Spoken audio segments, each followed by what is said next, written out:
Est-ce que je suis allumé? Oui. Excellent. Bonjour.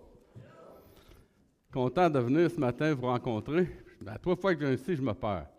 Immanquable. Pas capable de trouver le bon chemin tout de suite. Je suis obligé d'arrêter une coupe de place pour demander le chemin parce que je suis bien neutre pour GPS. Moi.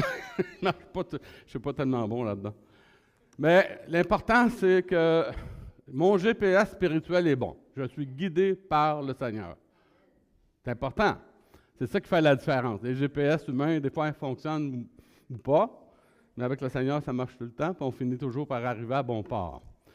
Des belles surprises ce matin. Gilles et Michel qui sont là avec nous ce matin, ils étaient déçus quand ils ont vu que c'était moi. Je les comprends. Ils venaient pour entendre Sylvain. Ben, Gilles, il me connaît, il sait vraiment là, de quoi je suis fait. Là. Je m'excuse, Gilles, d'être là ce matin. Vous l'avez avoir su, je ne serais pas venu. Blague à part, c'est tellement bon d'être en famille de Dieu. Hein? Moi, j'ai un privilège extraordinaire, je me promène partout. La minute qu'on m'appelle, on me demande si j'ai de la disponibilité dans mon horaire, je pars puis j'y vais. Comme ça, je suis en train d'avoir le privilège de rencontrer le peuple de Dieu avec qui je vais vivre pour l'éternité. Et c'est merveilleux, vous savez, de pouvoir expérimenter ça. Donc, ce matin, je ne sais pas si je suis un PowerPoint ou pas, là. Non, pas du tout. OK, c'est correct. Ça ne fonctionne pas, la technique. Mais ce matin, on va aborder un sujet qui est important, c'est le plan de Dieu, un plan parfait pour un homme parfait et pour un monde parfait. Donc, on va regarder ça, on va faire, c'est un genre de, j'appelle ça un survol profond.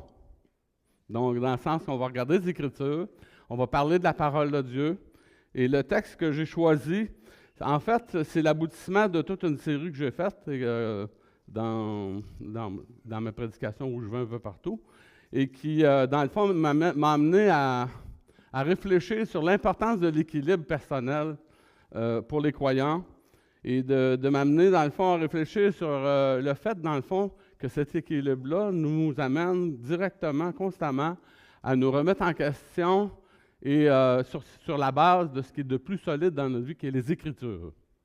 Donc, ce matin, un texte que vous connaissez très bien, mais que ça va être la conclusion du message, dans 2 Timothée, chapitre 3, au verset 16, qui nous dit que toute Écriture, pas tout ce que moi j'écris, mais toute Écriture, toute l'Écriture de la parole de Dieu est inspirée de Dieu, utile pour nous enseigner, nous convaincre, nous corriger, nous instruire dans la justice, afin que l'homme de Dieu soit accompli et propre à toute bonne œuvre. Donc, c'est ce qu'on va regarder ce matin. Courbons-nous devant le Seigneur. Père Céleste, nous te remercions ce matin pour le privilège d'avoir la liberté de pouvoir contempler ta parole. Seigneur, tu aurais pu nous laisser avec rien, nous dire arrangez-vous, débrouillez-vous maintenant que vous avez connu Jésus. Mais tu n'as pas voulu faire ça. Tu as voulu faire un travail en profondeur dans nos vies. Et tu nous as laissé les Écritures pour y parvenir. Te demandons ce matin que tu sois avec nous. Je demande d'être avec moi spécialement dans ma faiblesse. Cache-moi derrière la croix. J'aimerais ça que ce soit entendre ta voix, Seigneur, pas la mienne. J'aimerais vraiment entendre la voix de Jésus parce que c'est vraiment celle qu'on a hâte d'entendre. On veut vraiment te demander, notre Dieu, que tu puisses être avec nous pendant ces moments où on va regarder ta parole. Donne-moi la liberté de pouvoir l'exprimer clairement pour que ce soit édifiant pour la famille de Dieu. Et bénis chaque prédicateur qui prêche la parole de Dieu ce matin avec intégrité. Peu importe dans le monde où est-ce qu'il est, peu importe les circonstances de sa vie, sois avec le peuple de Dieu, bénis-le, continue d'aimer tes enfants, ton peuple, et de les accompagner. Dans le nom de Jésus. Amen. Quand on rouvre la parole de Dieu, nous, comme chrétiens, évidemment, ou même les non-chrétiens, ils rentrent en contact avec un monde spécial. La Genèse nous décrit le monde dans lequel Dieu a intégré l'homme en premier, qui était un monde sans péché. Donc, on s'aperçoit que l'homme est tout à fait à l'aise d'être en relation avec Dieu. Il a vécu une communion parfaite avec le Seigneur jusqu'au moment où il a fait une mauvaise décision dans sa vie. Donc, la chute est intervenue, on le sait, et depuis ce temps-là qu'on a de la misère et qu'on arrache. Depuis ce temps-là qu'on a des difficultés pour nous comme personnes. Et on est dans le monde et on fait juste exister sans Dieu. On ne vit pas vraiment, on le sait, Mais avec Jésus, le Seigneur change les plans. Et le plan que Dieu nous donne, c'est un plan dans lequel Dieu est en train, par sa grâce, il nous dit qu'il va avoir un projet extraordinaire pour nous, un projet de paix et non de malheur, afin de nous donner un avenir et une espérance, dans Jérémie 29, 11. On est en train, quand on roule les Écritures, on s'aperçoit que Dieu est en train d'appliquer dans ce monde, à ceux qui le veulent bien, son plan de rédemption. Et son plan de rédemption, c'est un plan dans lequel Dieu commence par nous racheter, parce qu'on n'appartient plus, on a été volé par le diable, le prince de ce monde qui a volé l'humanité au Seigneur, et Dieu a laissé le scénario s'établir. Mais Dieu nous rachète lorsque Jésus revient, il nous rachète, puis à partir de ce moment-là qu'il nous a rachetés, il commence à nous reconstruire.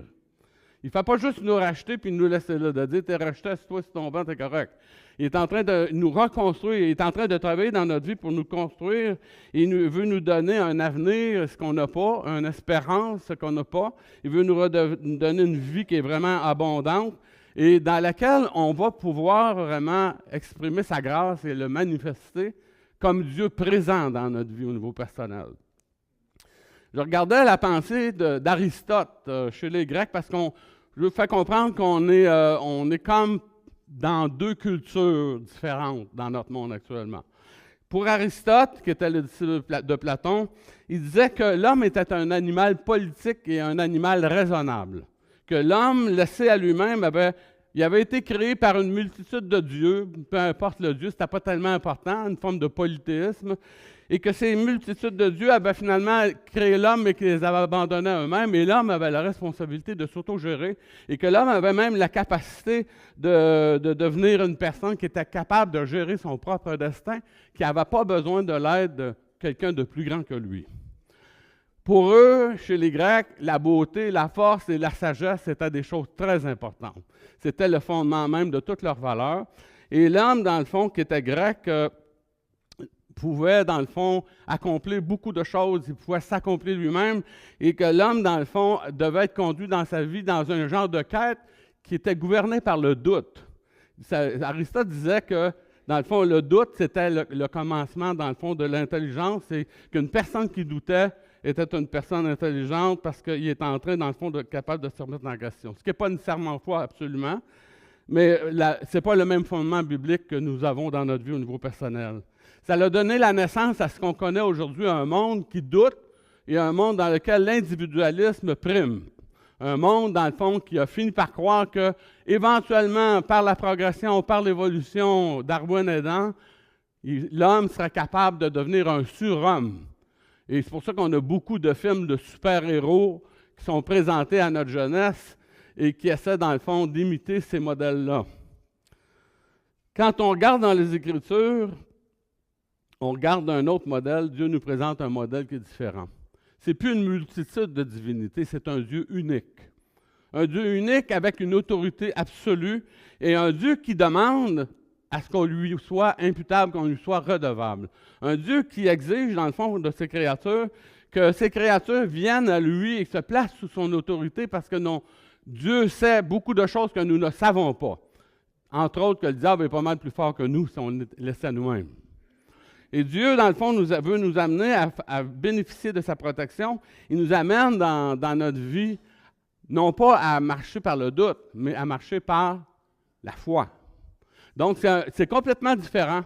Fait que quand on regarde notre monde actuel, c'est un monde qui a une pensée séculaire dans lequel l'homme, ils ont la croyance que l'homme est capable de s'autogérer, s'accomplir lui-même.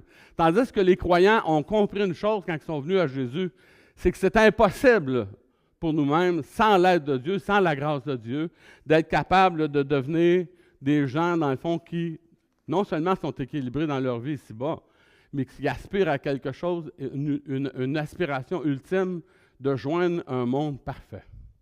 Donc, c'est important de comprendre ça parce que les enfants de Dieu ont reçu un cadeau extraordinaire en connaissant Jésus. Ils ont découvert, dans le fond, que c'était pas, comme le monde le dit, « sky is the limit ». Pour nous, ce n'est pas le « sky is the limit » pour nous, c'est le royaume de Dieu qui est la limite. Et dans le royaume de Dieu, c'est l'infinité qui est là. Donc, on est en train de penser complètement différemment. on est en train de réfléchir comme chrétiens avec des bases, des paradigmes qui ne sont pas du tout accessibles autour de nous pour monsieur, madame, tout le monde si vous leur parlez. Vous allez peut-être trouver de la sagesse humaine, mais vous ne trouverez pas la sagesse de Dieu. Donc, c'est important pour nous de comprendre ces réalités-là. Et la Bible nous amène à réfléchir d'une façon qui est, pour développer dans notre vie un modèle qui est solide et un modèle qui est durable. Et c'est ce que la parole de Dieu nous présente. Il dit dans l'Épître aux Éphésiens, chapitre 4, et au verset 13 et au verset 14, il dit que des hommes ont été donnés. Et Dieu a pourvu à son Église avec des hommes. On a un homme de Dieu qui est ici, on a un homme là-bas qui est en vacances, mais il est quand même là. Il ne devrait pas être là, peut-être, je ne sais pas. Mais c'est des hommes de Dieu que Dieu a pourvu pour donner des hommes à son Église parce qu'il savait que l'Église, qui était naissante et qui serait appelée à grandir, et qui aurait besoin d'avoir des personnes pour en prendre soin. Et Dieu a choisi de faire confiance à des hommes imparfaits pour prendre une Église que Dieu veut parfaite. C'est extraordinaire, ça, hein? Ça rien que le Seigneur qui peut avoir des idées comme ça. Il dit, Dieu a donné des hommes, il dit, pour le perfectionnement des saints en vue de l'œuvre du ministère et de l'édification du corps de Christ. Il dit, jusqu'à ce que nous soyons tous parvenus à l'unité de la foi et de la connaissance du Fils de Dieu, à l'état d'homme fait. Donc, il est en train de nous dire que Dieu a un plan. Ce plan-là, c'est un plan qui vise la durabilité. C'est un plan de reconstruction que Dieu va mettre en œuvre en utilisant des êtres humains imparfaits, mais qui vont avoir à véhiculer des valeurs parfaites, qui vont communiquer un plan parfait. Et quand on parle d'un homme fait dans le texte, il dit c'est un homme, dans le fond, le mot c'est téléion, et ce mot-là signifie que des hommes qui sont en pleine croissance et en pleine maturité. Donc, le but de Dieu dans son plan, quand il nous a donné sa parole, quand il nous a donné des personnes, c'est de faire de nous des gens qui sont éventuellement qui grandissent dans leur vie et qui vont atteindre la maturité. Les Grecs avaient comme but la beauté, la force et la sagesse, mais Dieu vise la maturité. Donc, on n'est pas du tout dans les mêmes choses, n'est-ce pas? Donc, quand on regarde toute cette réflexion-là, on se dit, nous, on s'évalue. Moi, je n'ai jamais été très, très beau dans ma vie. Je n'ai jamais été très, très fort, puis en vieillissant, je m'affaiblis. Mais vous savez quoi? J'ai trouvé en Dieu, en Jésus, ma réelle valeur. Ça a tout changé. Ça a tout changé dans mon existence au niveau de ma façon de réfléchir, ma façon de voir la vie, de voir l'existence. Quand je regardais ma vie personnelle, avant, j'étais souvent découragé de mes performances. Comme beaucoup de chrétiens que je rencontre dans ma vie, des gens qui sont déçus. On vit des épreuves. Des fois, on les réussit, mais des fois, on ne les réussit pas tellement bien. Il y a des tests par lesquels on passe, avec lesquels on dit « Oh, j'aurais dû faire autrement. C'est ça, j'aurais dû faire, je ne l'ai pas fait. » N'est-ce pas? Fait qu'on se regarde, puis il y a un verset de l'Écriture qui dit « C'est pourquoi nous ne perdons pas courage. » On a besoin, dans le fond, de trouver du courage. Où est-ce qu'on va trouver? C'est dans la parole de Dieu. Il dit « Et lors même que notre homme extérieur se détruit, notre homme intérieur se renouvelle. » Donc, il est en train de nous parler du nouvel homme. Il est en train de nous parler de cette nouvelle réalité qu'on a expérimentée en venant à Jésus. Et ce qu'il y a d'extraordinaire, c'est que lorsqu'on s'est converti pour nous comme enfants de Dieu, il s'est passé quelque chose dans notre vie. La Bible nous dit, dans Jean 1er chapitre, au verset 11 et 12, que quand Jésus est venu se prêcher au monde, quand Jésus est venu se faire connaître au monde, les Juifs, qui étaient ceux qui avaient le plus de connaissances au niveau des choses de Dieu, il y avait un Dieu unique, ils croyaient dans un Dieu unique, mais quand Jésus s'est présenté à eux, ils ne l'ont pas accepté. Il nous dit que la parole, qui est Jésus-Christ, parole incarnée, la parole est venue chez les siens et les siens ne l'ont pas reçue. Mais il dit à tous ceux qui l'ont reçu, ça c'est des croyants, OK? À tous ceux qui l'ont reçu, à ceux qui croient dans son nom, elle a donné le pouvoir de devenir enfant de Dieu. Il est en train de nous dire qu'avant d'être chrétien, on n'a pas d'espoir. Et quand l'Évangile se présente à nous, quand le Fils de Dieu se présente à nous, on a une décision à prendre. On le reçoit ou on ne le reçoit pas. On le rejette ou on ne le rejette pas.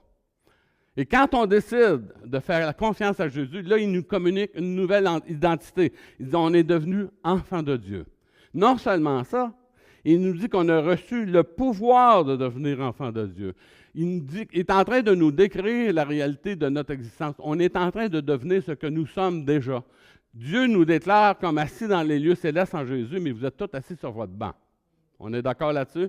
Mais potentiellement, en Jésus, vous êtes tous assis dans les lieux célestes en Jésus. Donc, vous êtes en train actuellement, dans votre vie personnelle, vous avez été justifiés par la foi, vous appartenez au Seigneur, vous êtes des enfants de Dieu. C'est le plus beau titre, le plus honorable qui peut exister dans l'histoire de l'univers, c'est enfant de Dieu. C'est le privilège le plus extraordinaire. Mais vous êtes en train actuellement, à travers des hauts, des bas de votre vie, à travers des tensions, des combats, vous êtes en train de devenir ce que Dieu déclare que vous êtes en train de vous perfectionner. La sanctification est en train d'opérer dans votre vie pour vous donner non seulement une identité nouvelle, mais une capacité nouvelle. Comprenez-vous? Jusqu'à date, ça va? OK. Donc, c'est important parce que le plan de Dieu, c'est un plan qui n'est pas un plan statique. C'est un plan qui est dynamique. Croyez-vous ça?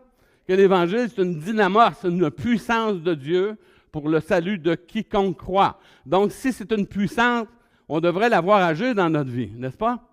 Quand le Saint-Esprit habite quelqu'un, quand le Saint-Esprit est à l'œuvre dans le cœur de quelqu'un, normalement, il devrait se passer des choses dans sa vie. Et je vous pose la question, quand vous regardez votre vie chrétienne, vous regardez, essayez de vous rappeler, la mémoire faiblit en vieillissant, là, mais essayez de vous rappeler comment vous étiez quand vous avez connu Jésus. Qu'est-ce que vous étiez? Et puis, si vous regardez où est-ce que vous étiez, peut-être que vous n'êtes pas encore rendu ce que vous voulez être, mais est-ce que vous avez progressé? Est-ce que vous êtes une personne de meilleure qualité qu'avant que vous ayez rencontré Jésus? Prenez-vous, c'est important ça. C'est important parce que ça nous permet non pas de se mesurer avec les autres, mais de se mesurer à soi-même. Puis de regarder dans notre vie le travail que Dieu avait fait dans notre vie et nous permet, dans le fond, de lui rendre grâce et de lui exprimer, dans le fond, notre reconnaissance. Donc, c'est important pour nous, comme chrétiens. Un homme qui marche avec Dieu, c'est un homme qui est en construction. C'est une personne qui est en progression, qui marche vers la maturité, une personne qui fait partie maintenant d'une réalité qui le dépasse, ce qu'on appelle l'Église. L'Église, c'est un plan d'ensemble. Ce n'est pas moi qui l'ai inventé, ni vous, n'est-ce pas? C'est le Seigneur qui a constitué son Église. Le Saint-Esprit ajoutait chaque jour à l'Église ceux qui étaient sauvés. Les personnes nouvellement sauvées ou vieillement sauvées, ces personnes-là font partie de ce qu'est l'Église, qui est l'épouse de Christ, et qui est un plan qui est plus grand que notre petite personne. Donc, ça nous dit une chose, comme chrétiens. Quand on comprend comme il faut les Écritures, puis on l'applique comme il faut dans notre vie, on est en train de vivre pour quelque chose qui nous dépasse. On est en train de vivre les uns pour les autres. La personne la plus précieuse à mes yeux, c'est mon frère, c'est ma soeur. C'est ma famille. Et vous êtes ma famille. Pourquoi je me donne la peine de me perdre partout en campagne pour venir vous voir? Parce que vous êtes ma famille. Parce que vous êtes précieux aux yeux de Dieu, donc automatiquement vous êtes précieux à mes yeux. On fait partie d'une réalité qui nous dépasse, c'est ça qui est le plan de Dieu. C'est infiniment plus grand que nous. C'est infiniment plus grand que nous. On ne peut pas imaginer encore avec notre esprit limité puis notre esprit imparfait la grandeur de ce qui s'en vient pour nous. On n'est pas capable. Même qu'on essaierait de beau te concentrer, tu ne seras pas capable d'imaginer cette réalité-là. Donc, c'est important pour nous de comprendre que Dieu a ajouté dans son Église toutes sortes de personnes. Il y a un frère à l'Église où est-ce que je vais? À Granby. Puis lui, il se prend toujours un plaisir. Il travaille dans le centre de Seigle, le centre d'entraide. Moi aussi, je suis aumônier là-bas. Puis il dit toujours, il dit, je suis là pour aider les démunis. Fait que moi, je réfléchissais à ça, il me dit ça souvent. Puis là, je me suis dit, ça doit être parce qu'il se prend pour un bien entier. Fait que là, je me suis dit, mais pourquoi le plan de Dieu, c'est d'avoir des démunis et des bien entiers? Puis moi, j'ai compris la semaine passée, révélation, compris simplement ceci, c'est que Dieu a voulu volontairement mettre au sein du corps de Christ des gens qui sont démunis et des gens qui sont bien entiers pour qu'ils puisse y avoir un partage au sein du corps de Christ. La Bible dit dans 2 Corinthiens, chapitre 8, que notre surplus pourvoit pareillement aux besoins des autres, afin qu'il y ait une règle d'égalité. Dieu est en train de nous dire qu'il est en train de composer une société qui est différente. L'Église, c'est une société qui est différente. Et la Bible nous dit que l'homme chrétien, ou même l'homme en général, mais l'homme inconverti ne le comprend pas, il n'est pas là pour être riche pour lui-même, il doit être riche pour Dieu. Fait que ça, c'est juste une application. On pourrait aller bien plus loin que ça, mais c'est juste une application parce que Dieu est en train d'investir. Ça nous aide à comprendre que Dieu est en train d'investir dans notre vie au niveau personnel, mais aussi dans le cadre de nos relations. Et là, je viens dans Matthieu chapitre 5 au verset 48 parce que le même mot est utilisé dans Matthieu 5 et au verset 48. Lorsqu'il nous dit, il nous donne un commandement qui est très important. Soyez parfaits comme votre pasteur. Aïe, aïe, aïe. Ça va pas bien pour les pasteurs, hein? Je le sais parce qu'il y en a qui m'ont enduré pendant des années. Soyez parfaits comme votre Père Céleste est parfait. Il est en train de nous donner un commandement qui est important, de nous dire, soyez téléion comme votre Père Céleste est téléos. Soyez parfaits comme Dieu est dans sa nature profonde. Non seulement dans sa nature profonde, mais dans ses ajustements. Il est en train de nous parler de ça. Et dans Matthieu 5,48, si vous regardez le contexte avant, si vous l'examinez comme il faut, il est en train de nous dire d'aimer nos ennemis. Est-ce que c'est naturel? De prier pour ceux qui nous persécutent. Est-ce que c'est naturel? Pas très naturel, hein? Il est en train de nous dire, faites les choses différemment. Dans le fond, ne soyez pas comme le monde autour de vous, mais agissez et réagissez autrement. Il est en train de nous donner une perception qui est différente au départ. Dieu ne voit pas les réalités humaines de la même manière que nous. C'est pour ça que Jésus était capable d'aller à la croix, puis il était libre de le faire, puis quand il était à la croix, il était capable de dire, « Père, pardonne-leur. » C'est des ignorants. Ils ne savent pas ce qu'ils font. Et donc, il est en train de nous dire que Dieu ne perçoit pas les choses de la même manière. Il ne mesure pas les humains de la même manière non plus. J'ai dernièrement rencontré une personne que je ne savais pas, qui travaillait dans un centre communautaire. Vous savez quoi? C'est un ancien Hells. C'est pas un ange, puis il était dans un très haut niveau. Puis là, il a abandonné ça, il a retourné ses couleurs, puis il est en train de cheminer, mais il est loin d'être parfait, puis pas encore chrétien. On rencontre toutes sortes de monde. Moi, j'ai parlé avec tout ça, bien amicalement et tout ça, en ne sachant pas qui il était, puis j'aurais eu la même attitude en le sachant. Parce que je pense que c'est important, tous les pécheurs ont droit à la rédemption. Chacun de nous, on est là comme chrétiens, on est là comme peuple de Dieu pour témoigner de cette réalité-là qu'on a un Dieu qui aime le monde. Un Dieu, dans le fond, qui nous a appris aussi, qui est en train de nous apprendre, malgré notre imperfection de caractère, il est en train de nous apprendre à aimer le monde, pas comme nous on le désire, mais comme lui les voit. Comme un larron sur la croix qui a imploré la grâce de Dieu et qui était le premier gars à rentrer au ciel avec Jésus. Quand même, hein? Pas rien, ça, là. Le pire des scélérats dans son temps, c'est le premier qui rentre au ciel. C'est pas juste! Non, mais tu comprends, hein? Pour la personne qui est une personne religieuse, c'est pas juste. C'est vraiment pas juste. C'est pas équitable. Il y a du bon monde qui se font assassiner. Il y a des enfants qui meurent dans le monde. Et Dieu, dans sa miséricorde, est en train de chercher le cœur de l'homme pour le toucher, le transformer, l'intégrer à son corps, à son Église, le sauver. Puis l'homme est complètement déstabilisé par la façon dont Dieu agit. On ne comprend pas. Pourquoi? On n'est pas Dieu. C'est la seule réponse. On n'est pas Dieu, on ne voit pas les choses de la même manière. Donc Dieu est en train de nous donner, à travers de ce texte de Matthieu 5, avant 48, de 38 à 48, il est en train de nous donner un message qui est très important, qu'on ne doit pas, comme chrétien, réagir à partir des choses apparentes de la vie. Il est en train de nous dire que ce n'est pas la vengeance qui va régler le problème.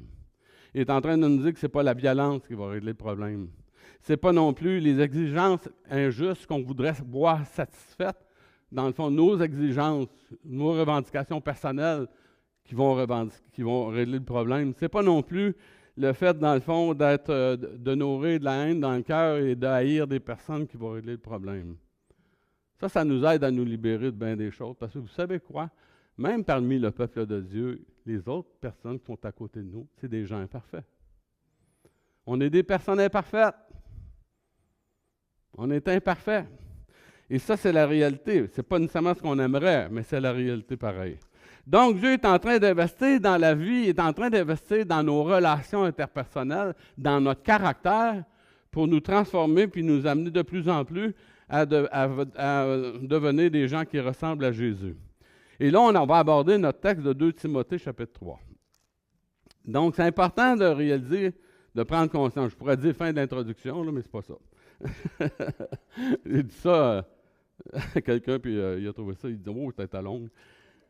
Il avait peur que le message soit bien, bien long. Hein. Effectivement, le message est long. Je ne voudrais pas vous décourager.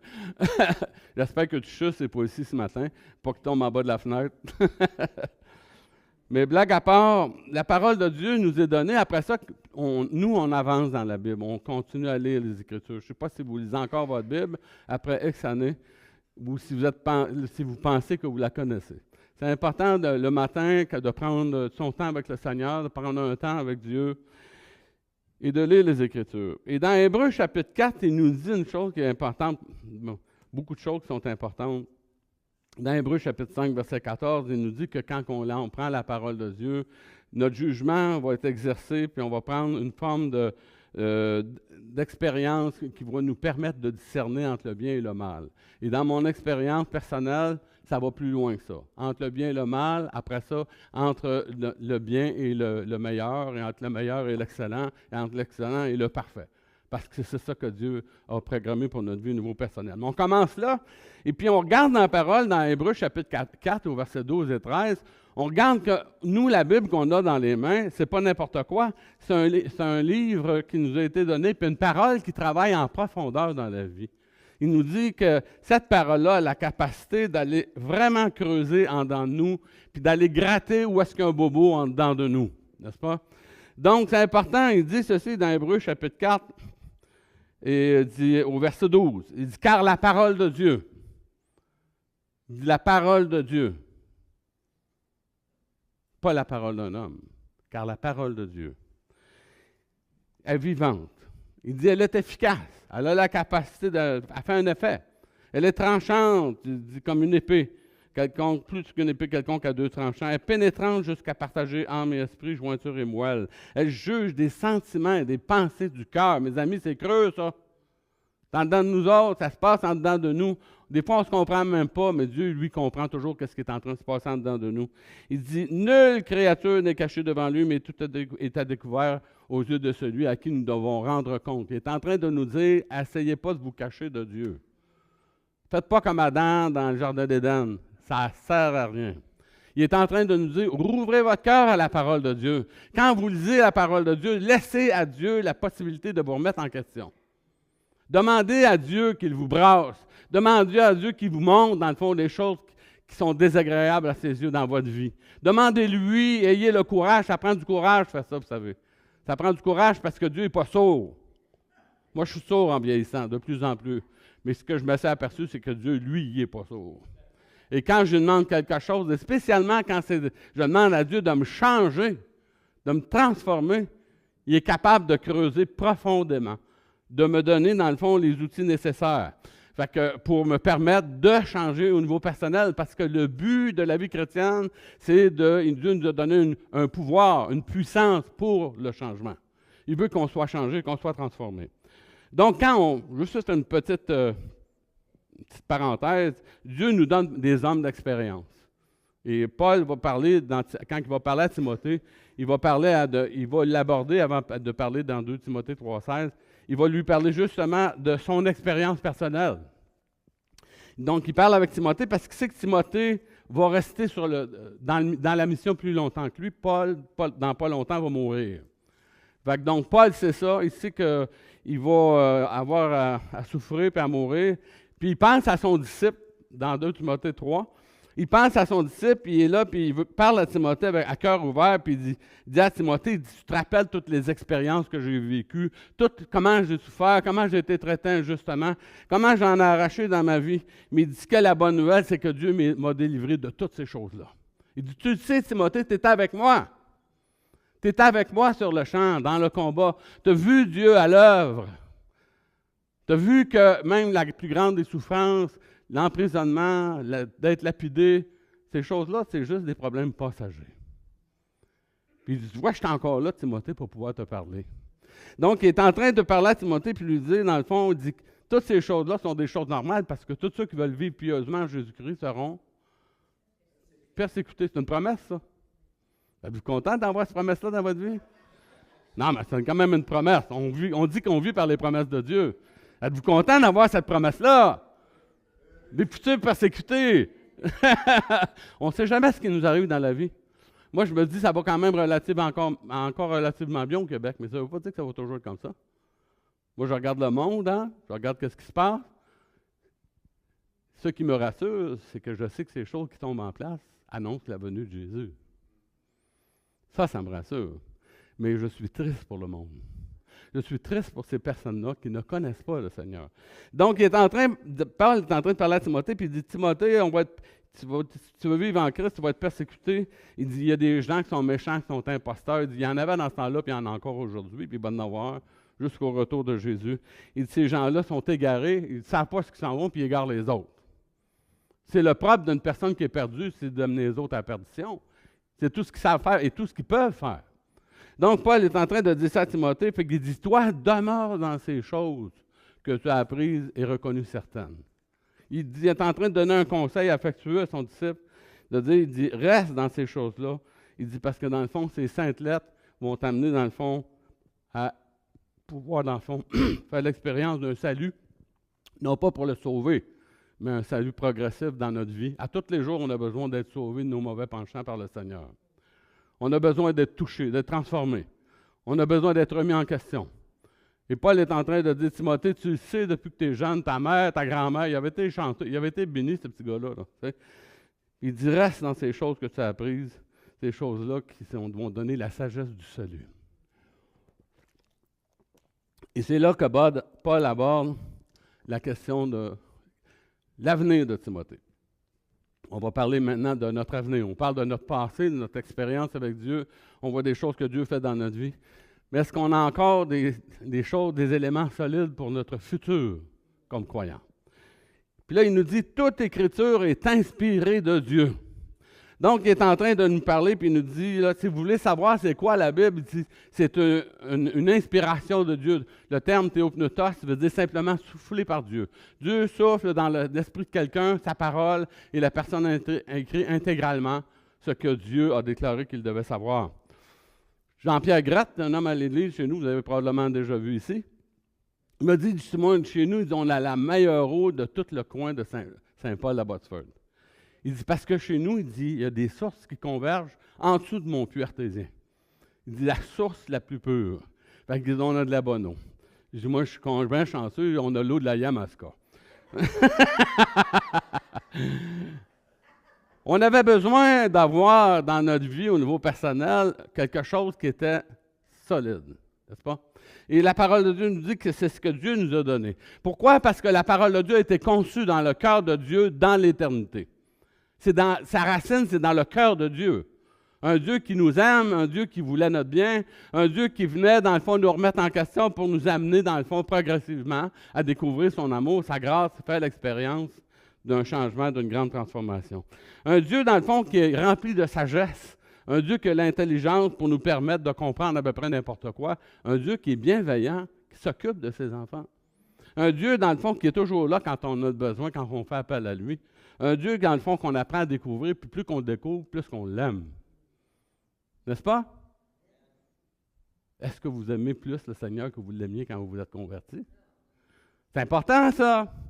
L'amour, ça change en vieillissant. Tous les vieux peuvent en témoigner. Mais ça s'approfondit. C'est comme des racines qui creusent. C'est comme des racines qui creusent. Donc, il est en train de nous dire qu'il nous a donné une parole pour qu'on découvre, dans le fond, la grandeur de Dieu, l'amour de Dieu, qu'on découvre la grandeur de Dieu et notre petitesse. C'est une queue d'humilité quand on découvre vraiment la grandeur de Dieu. On découvre à quel point on est petit, qu'on est peu de choses, mais comment le fait qu'on est si petit et si insignifiant, c'est pas grave pour Dieu, il nous aime pareil. Quelque chose, ça, vous savez. Donc, c'est important pour nous de comprendre ça, que malgré notre fragilité, l'amour que Dieu a pour nous ne dépend pas de notre force, de notre solidité, Mais Dieu est capable de travailler à travers de notre fragilité, de nos limites au niveau personnel. Le Dieu qu'on a, c'est un Dieu extraordinaire qui nous apprend à le découvrir. Dieu nous montre en même temps que non seulement il y a un amour pour les hommes perdus, mais qu'il y a une haine pour le péché et que le jugement est terrible. Ça, c'est le volet, moi, que j'aimerais ça que ce ne soit pas écrit dans la Bible, mais c'est là. C'est le seul qui est capable de répondre à nos besoins et qui est capable de répondre à toutes nos questions. Il a la capacité de répondre à toutes nos questions. Il y a des questions, je dirais actuellement encore, même pour les théologiens les plus versés, qui sont encore sans réponse. Mais la Bible nous dit que quand le Seigneur va venir, on n'aura même pas le temps de poser la question qu'on va avoir la réponse. Dans Ésaïe chapitre 66. Donc, c'est important pour nous de comprendre ça. Et non seulement la parole au niveau théologique, il nous donne une compréhension, une perspective théologique importante pour nous comme chrétiens. Mais en plus de ça, il nous donne une perspective qui est pratique. Il dit que toute l'Écriture est inspirée de Dieu et utile. On est dans un monde, vous savez quoi, qui valorise beaucoup les choses inutiles. On est dans un monde qui vit, où on a appris nous-mêmes à vivre au verbe avoir. La Bible nous enseigne à vivre au verbe être. Il nous apprend à réfléchir autrement, utile, dans le fond, des personnes, dans le fond, qui découvrent ce qui est essentiel et qui s'y attachent. J'ai entendu dernièrement une nouvelle qui m'a attristé beaucoup. Une maman qui est allée pour se faire des nouvelles babines, elle est allée au Botox, elle est allée dans une clinique, puis elle a laissé son bébé de 10 mois dans l'auto. Quand elle est revenue, il était mort, étouffé, asphyxié. Pensez-vous que cette femme-là le regrette aujourd'hui? Oui, mais elle ne peut pas le ressusciter, hein? Elle est victime de toute sa culture. Elle a été victime de sa culture. Elle a fait un mauvais choix, mais victime de sa culture, la beauté. Quand j'étais à Saint-Félicien, j'étais toute seule dans ce temps-là, puis je vivais avec l'air du temps. Je vais vous dire franchement, j'avais quasiment rien, c'était juste pour arriver pour manger. Je m'en vais au magasin général pour acheter quelque chose. Puis je suis dans un genre de passage, puis il y a une madame avec sa fille de l'autre côté. Puis ils sont là, puis ils jasent. La madame, elle prend quelque chose, elle dit, tu sais quoi ça? La petite fille, elle dit non. Elle dit, tu sais pas en quoi ça sert? Elle dit non, je ne sais pas. Elle dit, c'est beau. Elle dit, veux-tu que je te l'achète? Elle ne sait pas ce que c'est, puis elle veut l'acheter. J'en revenais pas, moi. Je m'ai quasiment tombé sur le dos. J'ai quasiment tombé sur le dos, puis je me disais, hey, ça m'a fait réfléchir. Je dis, ça se peut pas. Quelqu'un qui n'a aucune idée de l'utilité d'une chose qui est prête à l'acheter. Et ça donne quoi? C'est même pas à quoi ça sert. Fait que quand j'ai entendu ça, je me suis dit, wow, quelle vanité. Je comprenais ce que l'Ecclésiaste disait. L'Ecclésiaste qui a tout eu dans sa vie, puis tout ça, puis finalement, il a dit vanité des vanités. Tout est vanité et poursuite du vent. C'est pas d'avoir toute chose qui fait de nous des gens heureux. Giulio Ecclésiaste, qui était un chanteur bien connu, il dit, moi dans ma vie, j'ai lu ça dans un article, il dit, moi dans ma vie, j'ai tout eu ce que je voulais. Il dit, l'argent, les femmes, les possessions, les maisons, les voitures, les bateaux, les avions. Il dit, j'ai tout eu ce que je voulais. Il dit, j'ai tellement tout eu ce que je voulais que je suis même plus capable de rêver. Hey, je me suis dit, pauvre gars, il est rendu à un point, il a tellement possédé de choses, qu'il n'était même plus capable de rêver. Il y a un grand danger, vous savez, dans le fait de posséder. Il faut faire attention de ne pas se faire posséder parce qu'on possède. C'est très important. Il ne faut pas perdre notre liberté comme chrétien. Les choses ne sont que là pour être utilitaires. L'argent, c'est fait pour payer nos comptes et aider autour de nous. À part de ça, là, vous ne serez pas plus heureux en possédant plus. Avoir 3 maisons, tu n'es pas plus heureux si tu en as juste une. Donc, le Seigneur ne méprise pas qu'on ait besoin des choses essentielles, mais il nous amène à comprendre que la parole de Dieu nous amène à rechercher des choses utiles. Il dit, dans le fond, il dit ces choses utiles pour enseigner. Si on élève nos enfants, on aimerait ça que nos enfants fassent des choses utiles. Ce n'est pas toujours le cas, ça ne marche pas tout le temps. Mais si on fait notre travail comme parents, on essaye, dans le fond, premièrement, en étant des personnes qui gèrent leur vie sur la base de l'utilité et non pas de la superficialité. Si on gère notre vie sur la base de l'utilité, puis on enseigne ça à nos enfants, on a plus de possibilités de voir nos enfants arriver éventuellement à faire des bons choix. ça va réjouir notre cœur. Mais si on leur enseigne des choses futiles à la place des choses utiles, on va pleurer. Donc, c'est important de voir ces choses-là. Ma femme, on parle des fois de ces choses-là et on parlait surtout dans le conconnerie, après ça d'être utile, des choses qui sont utiles pour convaincre et corriger. C'est pas facile de convaincre des personnes. Pour être convaincant, il faut être convaincu, premièrement. Si on n'est pas des gens convaincus, comme chrétiens, on ne sera pas convaincants. Donc, il faut être convaincu, puis quand on est convaincu, ça veut dire qu'on fait des décisions qui nous permettent d'appliquer la parole de Dieu. Dieu nous donne des bons principes qui marchent tout le temps. C'est des principes, dans le fond, dans lesquels on peut reconnaître, dans le fond, l'intelligence de Dieu, ou est-ce qu'on découvre, dans le fond, à travers l'expérience d'homme de Dieu, que la parole de Dieu est fiable. Deuxièmement, que cette parole-là qui est fiable, lorsqu'on l'applique à notre vie, à nous, elle fonctionne. Et quand on prend la parole de Dieu, puis on regarde les directives que les Écritures nous donnent, c'est intelligent. Est-ce que vous croyez ça? Si vous croyez ça, vous croyez la bonne chose. La parole de Dieu, c'est vraiment tout ça. Ma femme m'a montré une petite vidéo pendant que justement j'étais en train de préparer mon étude. Puis c'était un journaliste, c'est sur son téléphone. Elle dit « Regarde ça ». Moi, je regarde ça.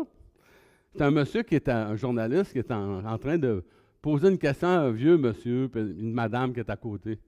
Puis il pose la question, il dit « Mon cher monsieur, il dit, ça fait 52 ans que vous êtes marié. » Il dit « Comment? » Il dit « C'est quoi votre secret? » Il dit « Qu'est-ce que c'est que vous avez fait pour arriver là? » T'sais? Fait que le vieux monsieur regarde le monsieur, il dit « On sait que dans Romains 12, verset 18, il dit « En ce qui vous concerne, c'est possible pour vous, soyez en paix avec tous les hommes. » Dieu n'est pas sexiste, fait que c'est avec les femmes aussi. Fait que le vieux monsieur, il dit « Ah, il dit, moi, j'ai un secret. » Il dit « Si on a un conflit avec ma femme, j'ai un conflit avec il dit « Tous les couples ont des conflits. » Il dit « Mettons que c'est un conflit qui dure 3 jours. » Il dit « La première journée, il dit, c'est ma femme qui a raison. » Il dit « La deuxième journée, il dit, j'y donne raison. » Puis il dit « La troisième raison, ben, il dit, c'est moi qui ai tort. » Il dit « Ça marche. » Puis il dit, c'est pas réglé, il dit, tu répètes la chose jusqu'à temps que ça se règle. Encore 3 jours dans la semaine, puis le 7e jour, tu te reposes parce que tu as besoin de te ressourcer. Mais Dieu est responsable, dans le fond, de la justesse, des communications, des bons principes des Écritures, mais la façon qu'on les applique, des fois, c'est questionnable. C'est humoristique, mais ça dit quelque chose dans notre vie personnelle. C'est sûr qu'il y a un prix à payer quand on veut être capable d'appliquer la parole de Dieu à notre vie.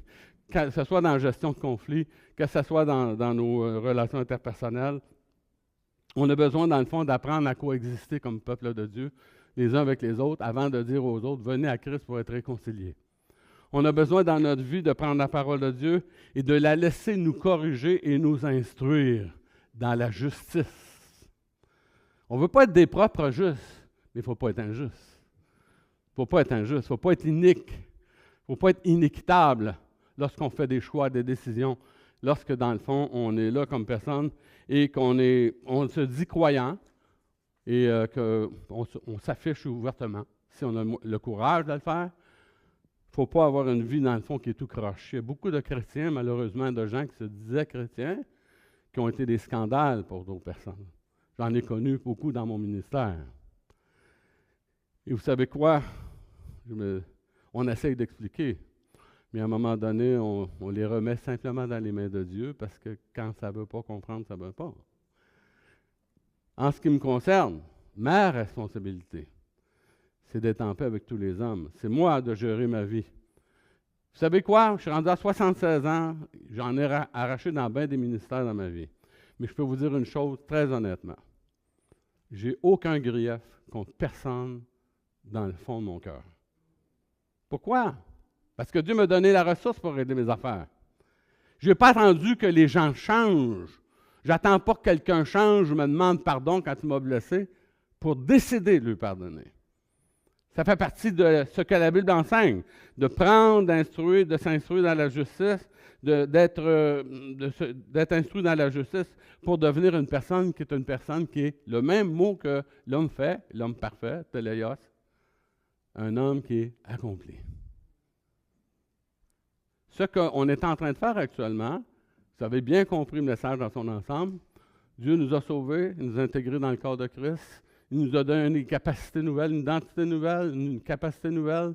Il est en train de travailler dans notre vie avec la parole de Dieu, même des fois ça fait mal, ça vient nous déranger, ça vient nous bousculer intérieurement, mais Dieu, ça ne le dérange pas parce que lui, en ce qui concerne le Seigneur, s'il a à choisir en notre confort et notre maturité, il choisit toujours la maturité. C'est important ça.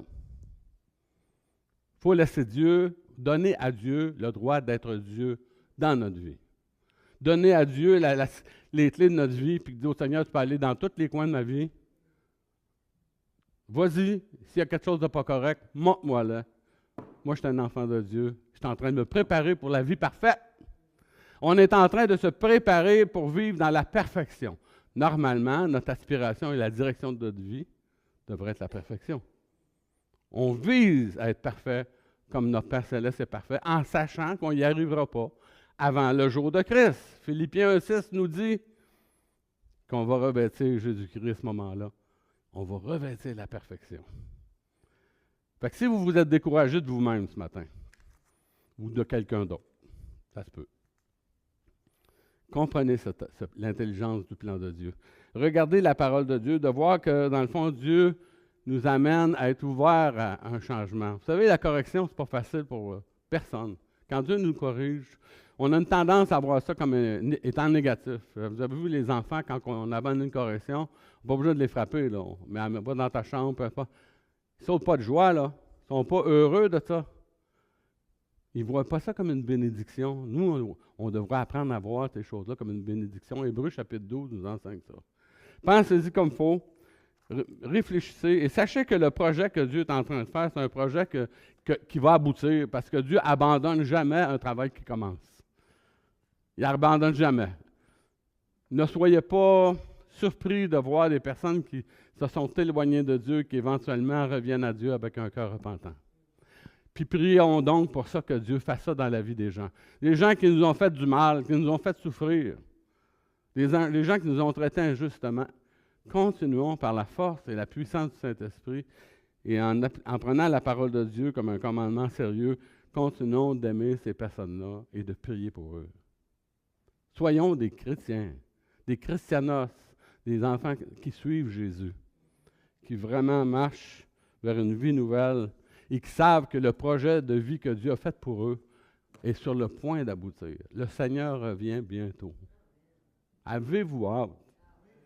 N'est-ce pas, hein? On est gâtés. On sait ça.